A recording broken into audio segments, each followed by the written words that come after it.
ছাত্র শিবির 90-এর দশকে যত ছাত্র সংসদ নির্বাচন হয়েছিল কলেজ আর বিশ্ববিদ্যালয়গুলোতে আপনারা খোঁজ নিয়ে দেখবেন, সেখানে ছাত্র শিবির বিজয় অর্জন করেছিল। তো কি কারণে করেছিল? তখনও ছাত্র শিবির ভালো ছিল, তাহলে মাঝখানে ভালো ছিল না কারণ কাজ করতে দেয়নি, মিডিয়ার কাছে আমাদের যেতে দেয়নি, আমাদের কর্মসূচিগুলো যা পালন করেছি মিডিয়ায় আনতে দেয়। আমাদেরকে যখন কোনো তালিম থেকে ধরে নিয়ে যাওয়া হতো জঙ্গি মামলা দিয়ে দেওয়া হতো, মিছিল থেকে অধিকার আদায়ের মিছিল থেকে আমাদেরকে গ্রেপ্তার করা হতো, আমাদেরকে বলতো আমরা রাষ্ট্রবিরোধী কার্যক্রমে লিপ্ত। এভাবে করে জাতির সামনে মিডিয়া ফ্রেমিং করে আমাদেরকে উপস্থাপন করা হয়েছে। আজ ইসলামী ছাত্র শিবিরের কর্মসূচি 1977 সালে যেমন ছিল এখনো তেমনই আছে। আমরা কোনো নতুন কিছুই করছি না, একই কাজের ধারাবাহিকতাই আমরা বজায় রাখছি। শিক্ষার্থীরা আমাদের কাজগুলো অ্যাপ্রিসিয়েট করছে, আমাদের সাথে শিক্ষার্থীরা ছিল, আমাদের সাথে শিক্ষার্থীরা আস্থা রাখছে। ইনশাআল্লাহ তারা আমাদের পক্ষে থাকবে। আর একটা বিষয় হচ্ছে ইসলামী ছাত্র শিবির আগামীতে গণভোট যেটা অনুষ্ঠিত হতে যাচ্ছে তার পক্ষে দেশব্যাপী ক্যাম্পেইনে সক্রিয় ভূমিকাও পালন করবে। শিক্ষার্থীদের সাথে নিয়ে বাংলাদেশের প্রত্যন্ত উপজেলা পর্যন্ত, গ্রাম পর্যায় পর্যন্ত আমরা হ্যাঁ ভোটের পক্ষে ক্যাম্পেইন পরিচালনা করব শিক্ষার্থীদের সাথে নিয়ে। আপনারা দেখতে পাবেন ইসলামী ছাত্র শিবিরকে শিক্ষার্থীরা কত বেশি পছন্দ করে, ছাত্র শিবিরের সাথে শিক্ষার্থীরা কিভাবে থেকে কার্যক্রমে অংশগ্রহণ করছে।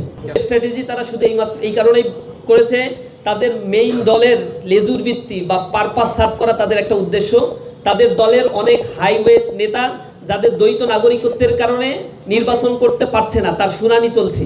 এতে একটা প্রেশার ক্রিয়েট করার জন্য নির্বাচন কমিশনের সামনে তারা দিনব্যাপী অবস্থান নিয়েছে। আজকেও কিছু শুনানি আছে, এই কারণে আজকেও তারা এখানে অবস্থান নেবে। আর মিডিয়ার দৃষ্টি ফেরানোর জন্য তারা সাকসুই নির্বাচনকে ইস্যু করেছে, এটা জাতীয় ইস্যু বানানোর চেষ্টা করছে। কোর্টে তাদের পরিকল্পিত রিট তারা দায়ের করেছে যাতে নির্বাচন বানচাল করে এবং রাস্তায় ছাত্ররা নামে, পুরো মিডিয়া হাইটটা যেন সেদিকে থাকে। আর ওদিকে তাদের যে দ্বৈত নাগরিকত্ব এবং ঋণ খেলাপির কারণে যাদের প্রার্থিতা বাতিল হয়েছে সেগুলো যেন অনায়াসে তারা প্রেশার ক্রিয়েট করে ফিরিয়ে নিয়ে আসতে পারে। এই চক্রান্তেই তারা ডাবল স্ট্যান্ডার্ড গেম খেলছে।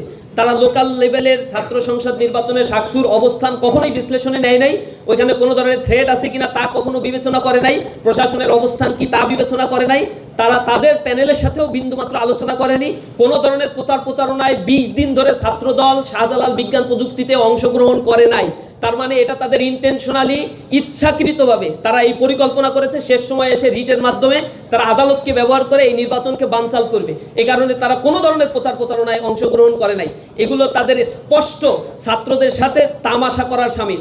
সারা বাংলাদেশ ব্যাপী আজকে ছাত্ররা তাদেরকে বিনা কারণে বয়কট করে নাই, তাদের এই কর্মকাণ্ডের কারণেই তারা সারা বাংলাদেশের সকল শিক্ষা প্রতিষ্ঠান থেকে তারা বয়কট হয়েছে।